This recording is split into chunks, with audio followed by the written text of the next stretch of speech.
Obsesif, ngobrol seru, skills for first jobbers. Halo Kak Valenia, selamat datang di Obsesif. Hai, thank you banget nih udah diundang.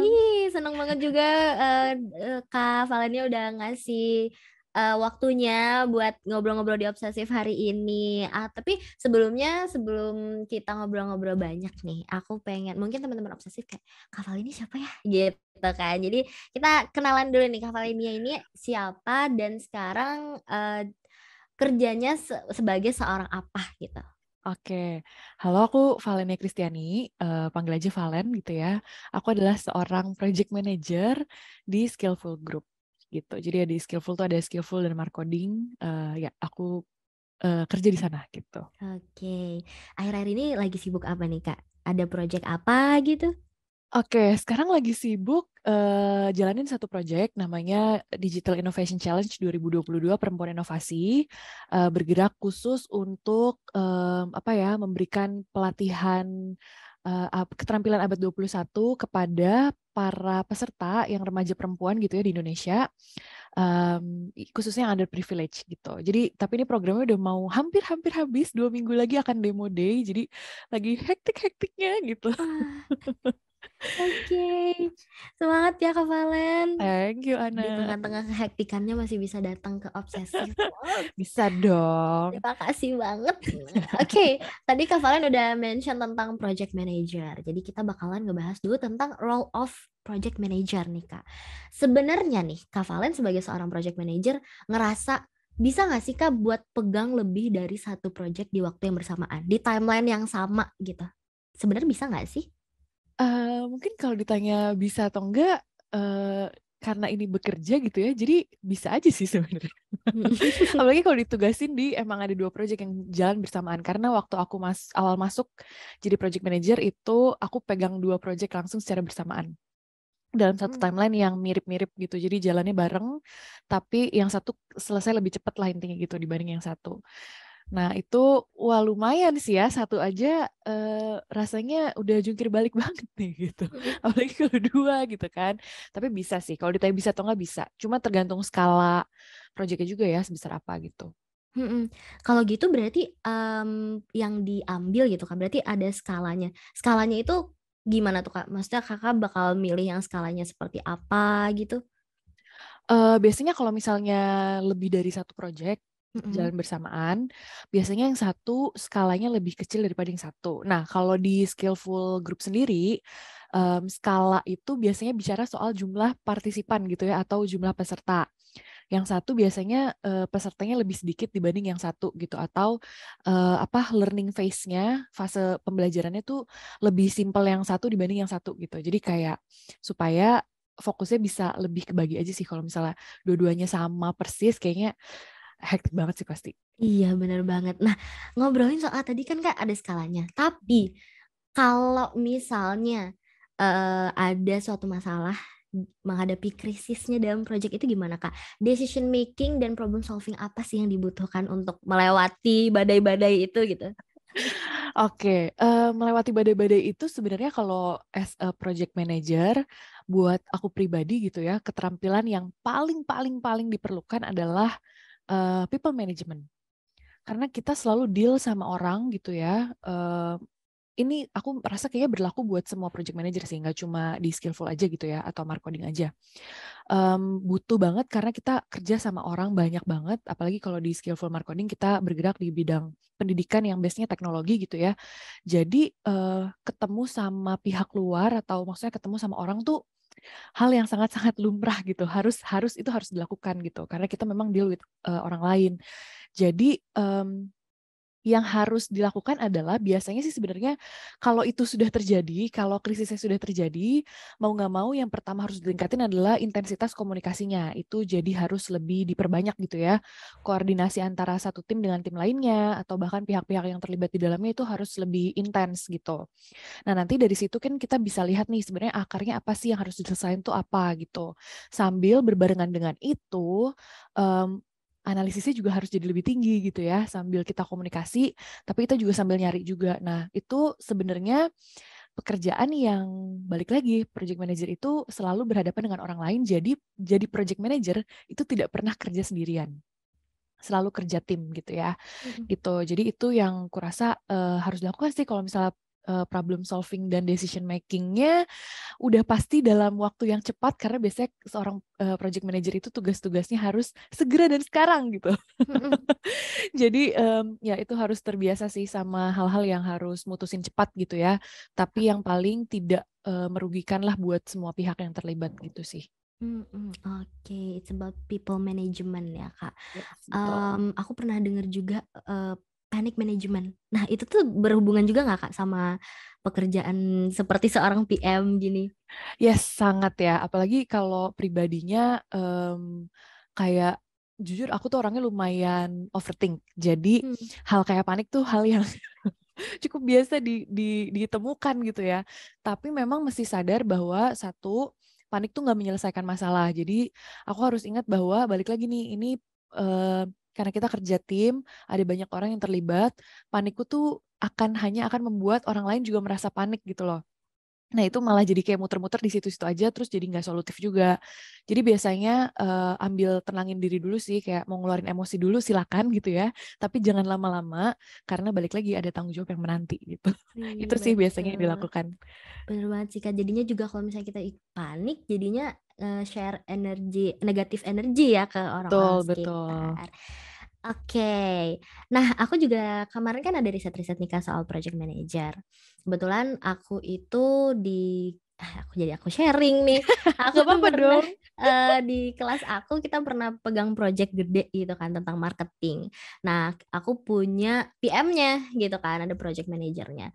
Sebenarnya nih Kak, sebagai seorang project manager tuh saat mengelola proyek ini gitu kan ada sudut pandang micromanagement sama macromanagement tuh aku bacanya. Tapi biar teman-teman obsesif lebih paham juga, mungkin Kak Valen juga bisa nih jelasin apa sih sebenarnya micromanagement dan macromanagement itu. Terus mana sih Kak yang lebih penting buat seorang project manager itu pakai untuk sudut pandangnya gitu. Oke, ini aku jelaskan sebatas pengetahuanku ya. Ini mohon maaf karena ada keterbatasan pengetahuan gitu ya. Oke, it's Jadi okay. kalau misalnya makro manajemen itu memang lebih melihat secara kayak garis besar atau gambaran besarnya, jadi big picture-nya. Lihat dari banyak sisi, berbagai sisi gitu ya, sehingga keputusan yang diambil atau ketika bekerja itu nggak fokus pada hal-hal detail atau hal-hal teknis aja gitu, tapi lebih ke strategically-nya kayak gimana. Nah, tapi kalau misalnya micromanagement itu yang aku lihat adalah lebih ke fokus ke hal-hal detail nih yang kecil-kecil banget gitu ya. Hal-hal teknis kali gitu yang memang berpengaruh juga sih pada hal-hal besarnya. Tapi terkadang aku merasa kalau jadi seorang belum masuk ke situ dulu deh. Sebel. Masih di micromanagement. Tapi kalau misalnya kadang kita terlalu fokus ke hal-hal yang detail, itu malah tugas utama atau big picture-nya jadi nggak terlalu kelihatan gitu. Jadi nggak terlalu strategis gitu ya mungkin ya. Nah kalau aku pribadi aku lebih pilih yang makro gitu karena ya itu tadi karena lebih big picture walaupun sebenarnya detail tuh penting juga ya. Apalagi kalau misalnya project management kita nggak boleh justru hal yang krusial adalah hal-hal yang kecil memang betul. Gitu. Cuma aku merasa bahwa karena kita punya tim, sekali lagi kita bekerja selalu sama orang lain, harus nih ada kepercayaan yang dibangun juga di antara dari kami project manager ke tim yang bertugas juga gitu.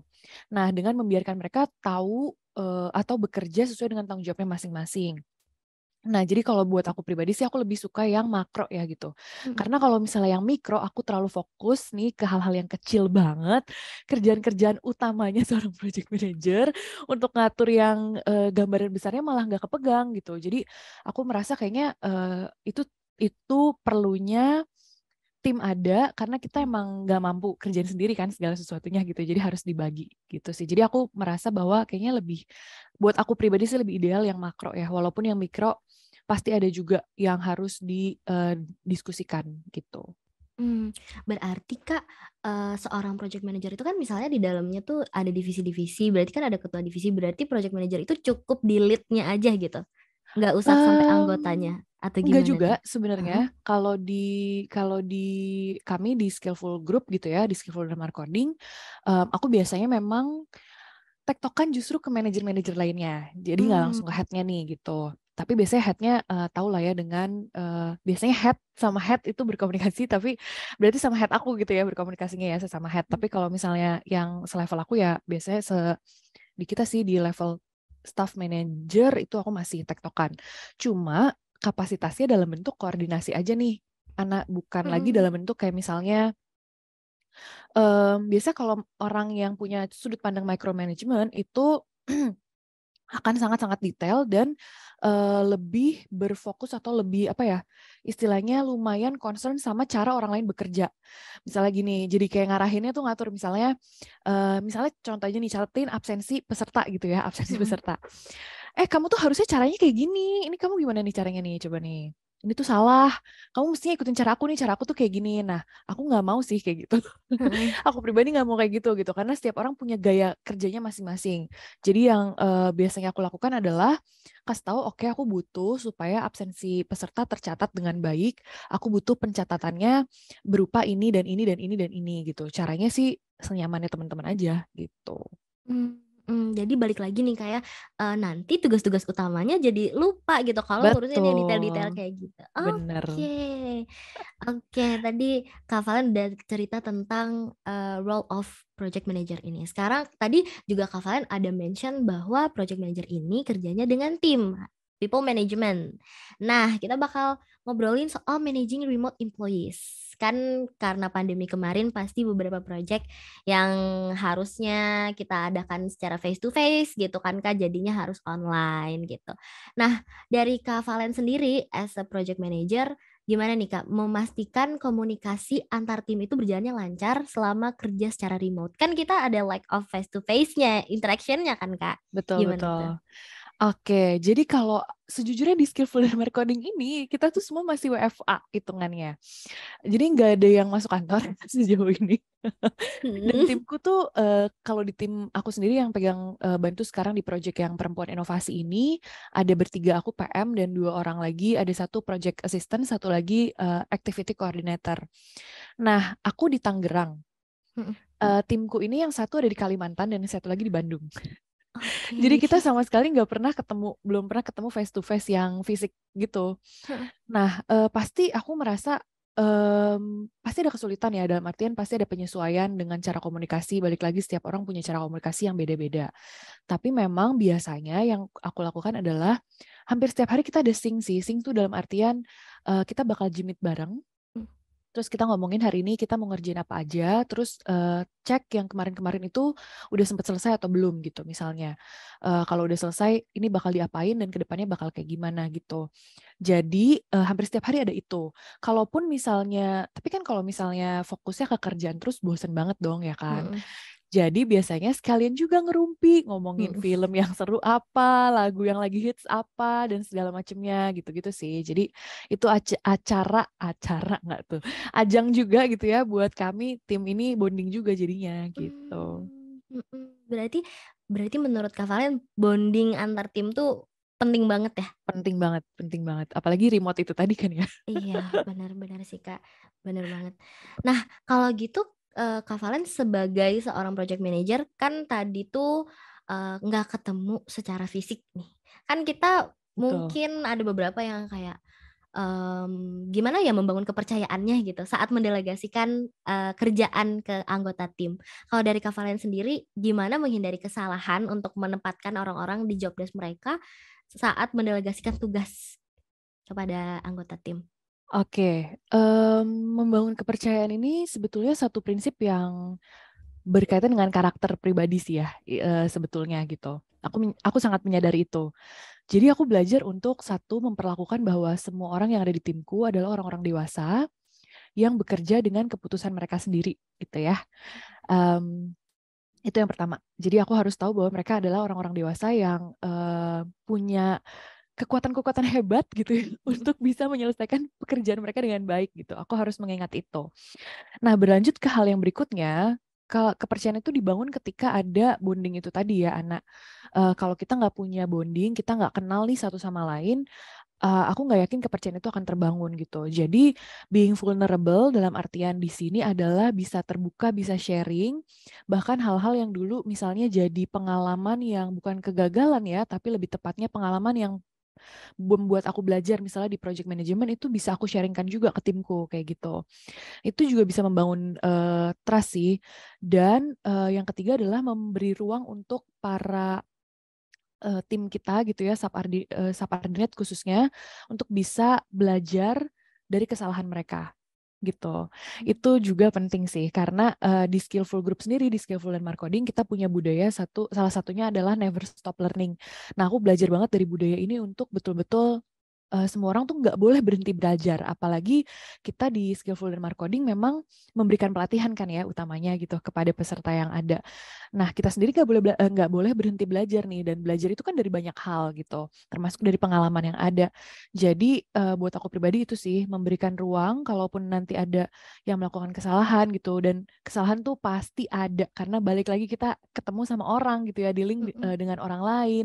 Jadi karena kesalahan itu pasti ada, aku berusaha untuk bisa membuat ruang buat mereka belajar. Biasanya aku tanya, kalau udah kayak gini jadi gimana gitu.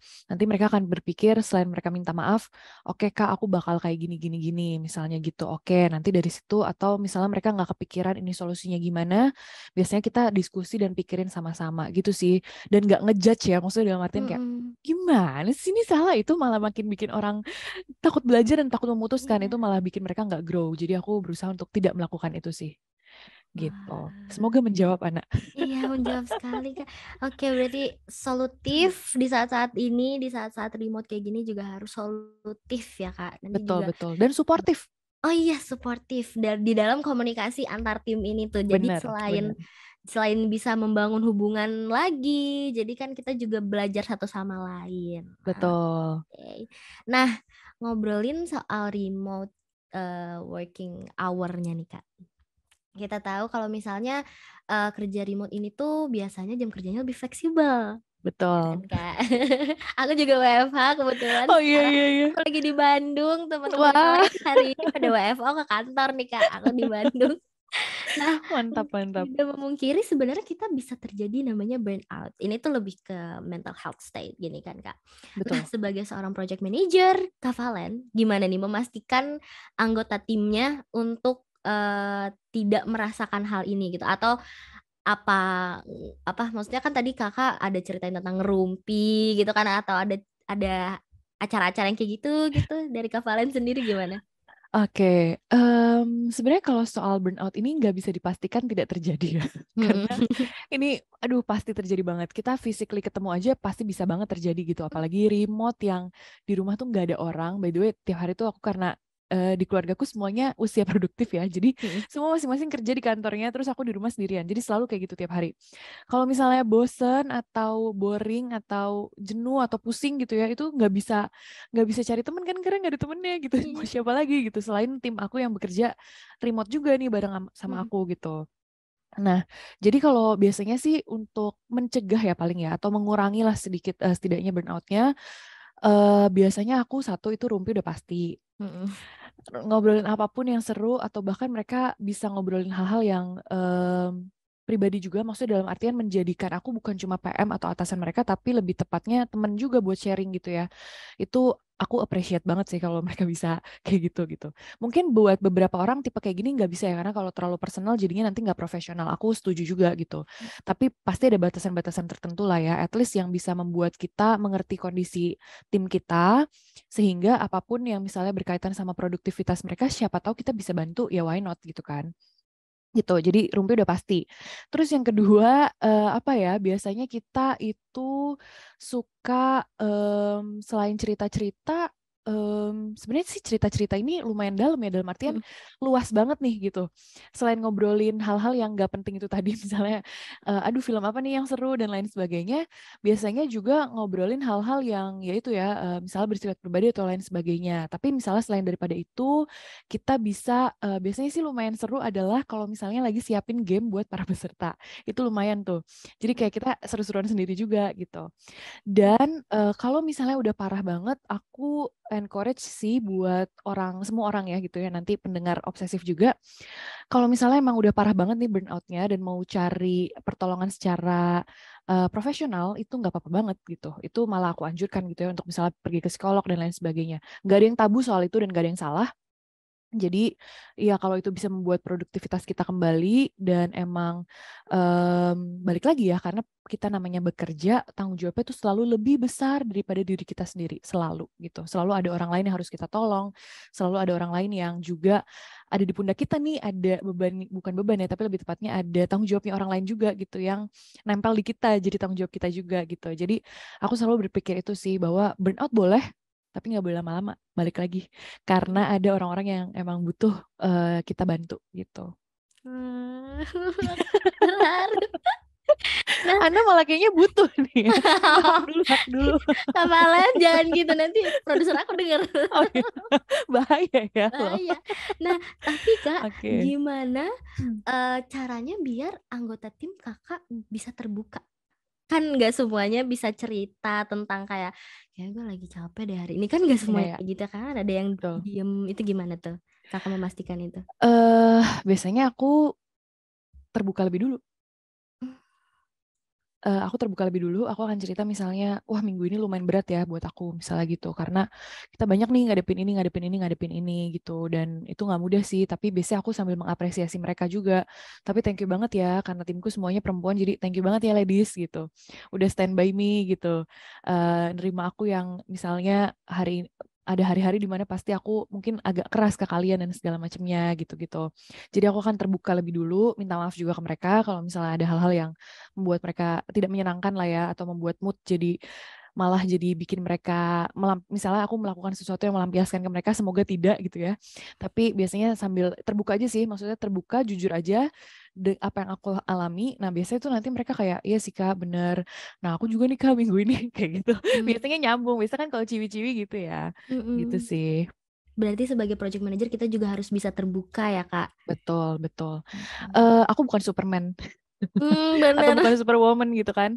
Jadi aku berharap bahwa adanya tim ya kita membagi suka dan duka bersama gitu. Maksudnya susahnya dari pegang project ini apa, tapi senangnya juga kita bagi gitu. Jadi itu semua sama-sama sih. Aku selalu bilang, ayo kita bergandengan tangan gitu. Kalau bergandengan tangan aja udah nggak cukup, ayo kita pelukan sama-sama gitu. Ayo Kak kita pelukan. Oke, tadi Kak Valen udah ceritain soal tentang managing remote employees, gimana Kak Valen bisa terbuka ke anggota timnya, bisa mengeratkan hubungan, gimana juga mendelegasikan pekerjaan di saat ini sedang remote bekerjanya gitu. Nah, sekarang it's about how to become a project manager. Nah, is it true sih Kak kalau misalnya sebenarnya lulusan apapun itu bisa jadi PM? Dan sebenarnya traits apa sih yang perlu dimiliki oleh seorang PM? Oke. Satu, kalau jurusan tentunya iya ya. Aku merasa itu kayak semua orang bisa sih jadi PM. Karena sama aja kalau anak masih kuliah kan ya, ada organisasi dong ya kan. Organisasi tuh yang jadi ketua, yang jadi sekretaris, yang jadi wakil bisa siapa aja kan. Betul sih. Nah sama gitu ya, itu mirip kayak gitu. Karena justru seorang project manager itu traits atau hal utama yang dalam tanda kutip dijual gitu ya, atau betul-betul dijadikan tonjolannya adalah soft skill-nya. Soft skill kami yang jadi hard skill kami. Makanya aku bilang tadi kayak dealing with people itu hal yang penting sekali untuk bisa dilakukan. Karena sisanya kalau misalnya sisanya tuh kayak yang teknis gitu ya, atau penggunaan bahkan tools-tools yang sekarang kan banyak banget nih, tools project management, ada macem-macem gitu ya, itu tuh bisa dipelajari gitu. Jadi yang utamanya adalah justru soft skill-nya. Selain berhadapan dengan orang, gimana kita ngatur waktu, gimana caranya kita mengatur emosi sendiri, energi juga gitu ya. Terus gimana caranya kita bisa juga bersikap profesional dalam artian kita lagi burn out nih misalnya gitu, tapi kan kita punya tanggung jawab. Gimana caranya supaya kita nggak membawa itu atau nggak melampiaskan itu ke orang lain. Itu hal yang penting sekali untuk jadi seorang project manager punya gitu. Gitu sih anak kurang lebihnya yang penting, dan balik lagi karena utamanya seorang project manager hard skill-nya adalah soft skill-nya gitu. Oke, jadi sebenarnya sebenarnya tentang soft skills yang menjadi hard skill ya, Kak. Betul, betul. Mm-mm. Nah, kalau gitu, skills apa yang perlu didalami dan dibutuhkan seorang project manager, especially buat para fresh graduates nih di luar sana yang pengen jadi project manager di di kerjaan yang akan datang gitu. Skillnya yang perlu dipersiapkan, satu, tambahin banyak pengalaman organisasi. Itu penting sekali, luar biasa pentingnya. Terus balik lagi karena tadi ya si soft skill ini yang jadi hard skill. Jadi itu penting banget buat nambahin banyak pengalaman, ketemu makin banyak orang makin bagus gitu. Nah, dan sekali lagi ini tidak ada hubungannya dengan extrovert atau introvert. Aku juga tidak se-extrovert itu gitu ya, tapi memang karena pekerjaannya menuntut itu, jadi menuntut untuk bisa ketemu sama orang terus ya, mau nggak mau nanti lama-lama jadi terbiasa. Terus udah gitu, itu yang pertama. Terus yang kedua adalah kemampuan, kalau yang hard skill-nya lumayan dibutuhkan adalah ini sih, administrasi ya. Kayak misalnya penulisan report, terus apalagi ya, penulisan report sih lumayan penting ya. Budgeting, ngatur budget juga penting. Terus hal-hal yang kayak gitu sih biasanya anak yang kurang lebihnya bisa diiniin. Sama ngatur prioritas ya, itu lumayan penting juga. Kalau gitu di Skillful sendiri ada bootcampnya nih Kak, nggak kelasnya gitu buat belajar jadi seorang project manager tentang pengembangan skills ini tuh di Skillful atau Markoding ada menyediakan nggak? Nah, sekarang belum ada nih sebenarnya, sayangnya anak gitu. Karena kita masih fokus di pengembangan talenta digital gitu ya. Jadi lebih banyak soal software programming gitu, dan juga atau UI UX atau IoT, jadi yang berhubungan dengan digital. Mungkin nanti soon ada, semoga ada gitu ya. Tapi hal-hal yang jelas adalah aku merasa bahwa project manager ini ilmunya bisa teman-teman dapatkan dimanapun, khususnya di makin banyak pengalaman organisasi yang kalian dapatkan itu akan makin bermanfaat sih gitu. Oke, sebagai pertanyaan penutup, aku pengen denger dong dari Kak Valen, apa sih pesan buat seorang project manager yang sekarang sedang manage sebuah project, dan pesan kakak juga buat orang-orang yang pengen jadi seorang project manager. Oke. Pesan aku buat semua project manager, kalian adalah teladanku loh. Jadi, sorry. Aku merasa project manager itu pekerjaan yang luar biasa dalam artian karena kalian tuh pekerjaan yang mulia juga karena membantu banyak orang gitu ya. Dan thank you for being strong, thank you udah bertahan sejauh ini. Kalau yang lalu-lalu yang sulit-sulit itu kalian udah lewatin, aku percaya yang kedepannya pasti Tuhan tolong dan pasti kalian bisa lewatin lagi sih gitu. Jadi semangat, ya semangat sih, pasti bisa, pasti bisa. Terus habis itu kalau yang kedua buat semua orang yang mau jadi project manager, semangat juga gitu. Semangat, kalian pasti bisa meraih cita-cita kalian ini. Ilmunya mudah didapatkan dimanapun. Perbanyak aja komunikasi dengan orang lain, memperbaiki karakter diri sendiri gitu ya, untuk bisa jadi seseorang. Yang paling penting adalah lebih daripada apapun yang kalian pilih nanti, mau jadi project manager atau apapun, yang terpenting adalah jadi pribadi yang berkualitas gitu. Jadi kalau dia jadi pribadi yang berkualitas, mau jadi project manager bukanlah hal yang sulit gitu ya.